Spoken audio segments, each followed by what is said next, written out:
For Ibn Arabi, the essence, al-Dat, represents al-Haq in its most transcendent state, that is, beyond polarity, beyond relation, beyond the capacity of any human thought or language to grasp. Yet, the same reality, when turned toward creation, becomes the divinity, al-uluhiyyah, the level at which al-Haq engages relationally with the cosmos.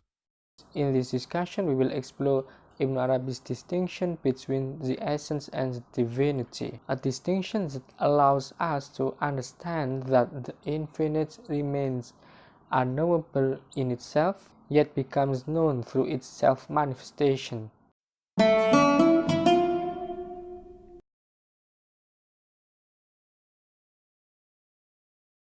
When Ibn Arabi speaks of the essence itself, he approaches al-Haq from the standpoint of tanzi, a mode of contemplation that affirms God's utter transcendence and incomparability. In this perspective, al-Haq is conceived purely in himself, beyond all relational categories such as creator and creation, subject and object, or any form of duality. The essence of al-Haq thus remains entirely non-delimited, utterly beyond determination, and therefore completely transcendent and unknowable. Ibn Arabi articulates this radical unknowability in uncompromising terms. Quote, "He is independent of the worlds, and this belongs to no existent essence save the essence of al-Haq. No engendered thing is tied to the essence. No eye perceives it, no limit encompasses it, and no demonstration gives knowledge of it." From this standpoint, the only language appropriate for speaking about the essence is apophatic, composed of negative attributes that deny any likeness between God and creation. We can only say what God is not, never what God is. To speak otherwise would risk implying delimitation, for any positive description inevitably imposes conceptual boundaries. Yet, as Ibn Arabi himself acknowledges, even negation participates in definition. To declare what something is not still gestures toward a form of determination. For this reason, he sometimes asserts that no name whatsoever can properly be applied to the essence, since it eludes all forms of knowing and naming. Nonetheless, in practice, names are often attributed to the essence, though these are precisely the names of incomparability, asma atanzi, those that distinguish God's absolute being from the contingent and delimited reality of creation. Such names do not describe the essence in any positive or limiting sense. Rather, they safeguard its transcendence by contrast. For instance, if the created world is marked by temporality, then to affirm that the essence is eternal is not to define God, but to emphasize the impossibility of attributing temporality to Him. These names function as markers of difference rather than descriptors of nature, preserving the mystery of al-Haq beyond every form of likeness or any conceptual grasp. Ibn Arabi further clarifies this distinction, stating, quote, "In our view, there is no disputing the fact that the essence is unknown. To it are ascribed descriptions that make it incomparable with the attributes of temporal things. It possesses eternity, al-Qidam, and to its being is ascribed beginninglessness, al-Azal. But all these names designate negations, such as the negation of beginning and everything appropriate to temporal origination. In other words, these names of incomparability, asma, atanzi, are linguistic gestures that emphasize what the essence is not. They underscore the absolute disjunction between al-Haq and creation, reminding us that God cannot be grasped, measured, or evaluated by any standard derived from the created order. Hence, Ibn Arabi insists that the names that demand incomparability are the names which the essence demands in itself. Such names belong exclusively to al-Haq, that is, God in his self-sufficiency and pure transcendence, utterly beyond the reach of conceptual thought. Toshihiko Izutsu elaborates on this difficulty, explaining that human cognition itself operates through qualification. Quote, "Man can neither think of anything nor talk about anything without first giving it some qualifications and thereby limiting it in some form or another. Therefore, the absolute in its unconditional transcendence cannot be an object of human knowledge and cognition. In other words, as far as it remains in its absoluteness, it is something unknown and unknowable." Izutsu's observation reinforces Ibn Arabi's point. Our very act of knowing presupposes limitation, and thus whatever is truly absolute must, by definition, remain beyond thought and language. Yet Ibn Arabi does not stop here. To conclude that nothing can be known about God would be an error, a misunderstanding of tajalli.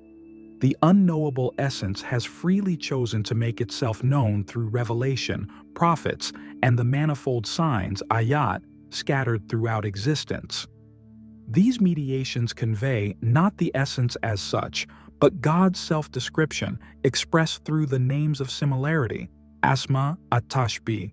Unlike the names of Tanzi, which preserves God's transcendence, the names of Tashbih articulates divine intimacy and nearness to creation, such as the merciful, the loving, or the hearing.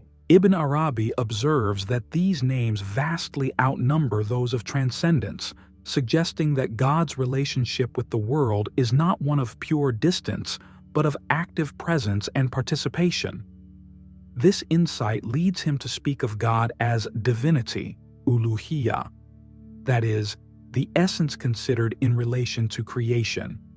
Here, the unknowable al-haq manifests relationally, entering into a dynamic interplay where the transcendent becomes immanent, not by ceasing to transcend, but by expressing transcendence through the very act of self-revelation. The Arabic term al-uluhiyyah, divinity, shares its linguistic root with Allah and Ilah, God, signaling an intrinsic connection between the divine essence and its relational manifestation as the object of worship. When Ibn Arabi speaks of al-uluhiyyah, he is not describing God as the unknowable essence, dhat, but rather as a level, martaba, of reality, one that can be meaningfully contrasted with other ontological levels found within the cosmos, such as those of creature or servant. He writes, quote, "Once God created the cosmos, we see that it possesses diverse levels and realities. Each of these demands a specific relationship with al-haq. These levels are not hierarchical in the ordinary sense, but relational. They express the varying degrees through which the one reality becomes manifest in creation. The relationships between these levels make it possible for the lowest form of being, the dust, for instance, to maintain a connection with the highest of the high. As an Arabic proverb strikingly asks, what does dust have to do with the Lord of Lords?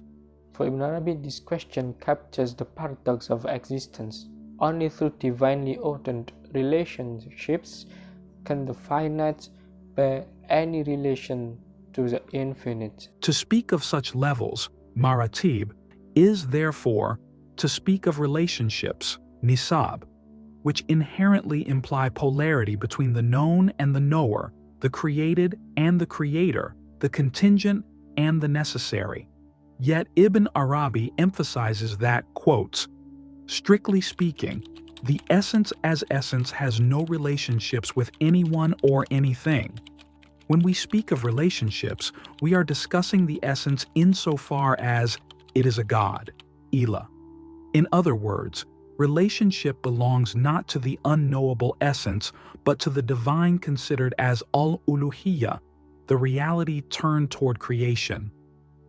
Although the name Allah may refer both to the essence and to the divinity, Ibn Arabi explains that whenever people think or speak of God, they are in fact referring to the divinity, the level of the essence that assumes relations with creation. In this sense, He frequently employs the generic term Ilah God to speak of Allah as the divine who is both the creator and sustainer, engaging dynamically with the cosmos. Thus, while only negative attributes, those that deny likeness and limitation, can be applied to the essence, Allah as divinity embraces both negative and positive attributes. He is at once transcendent, tanzi, and immanent, tashbih, both beyond and within all things. For this reason, Ibn Arabi describes the name Allah as the all-comprehensive name, al-Ismul Jami, and the greatest name, al-Ismul Azam, for it unites within itself every divine quality without compromising transcendence. Although human discourse about the divine essence inevitably falls short, can meaningfully speak about the divinity, that is, about the modes of divine relationships revealed through the divine names. These names give verbal expression to God's active engagement with the whole cosmos. Ibn Arabi categorically distinguishes between the essence and the divinity when he states, quote, "Interrelationship between al-Haq and creation is neither intelligible nor existent. Nothing comes from him in respect of his essence. Everything denoted by the law or taken by the rational faculty as a denotation is connected to the divinity, not the essence." This distinction, however, does not imply duality. There is only one reality, al-Hakika al-Wahida, perceived differently according to perspective. The essence represents that reality as forever beyond reach, which is unrelated, unconditioned, and unknowable. The divinity, on the other hand, is the same reality turned toward creation, establishing the relational web through which God becomes known. God reveals himself in multiple ways, through revelation and scripture, through the natural world, and through the inner self. Each of these serves as a sign, a symbolic manifestation pointing back to the divine. To interpret these signs is to engage in a form of theological semiotics. Every sign signifies, every name names something.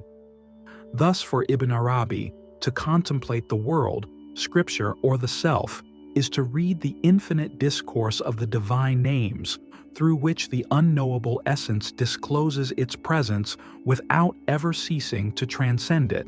In our next discussion, we will turn to the theme of the divine names pertinent to Tawhid and examine how Ibn Arabi understands the divine names as both diverse and unified. Thank you for watching. My special thanks go to Sean Wang for supporting this small channel. See you next time.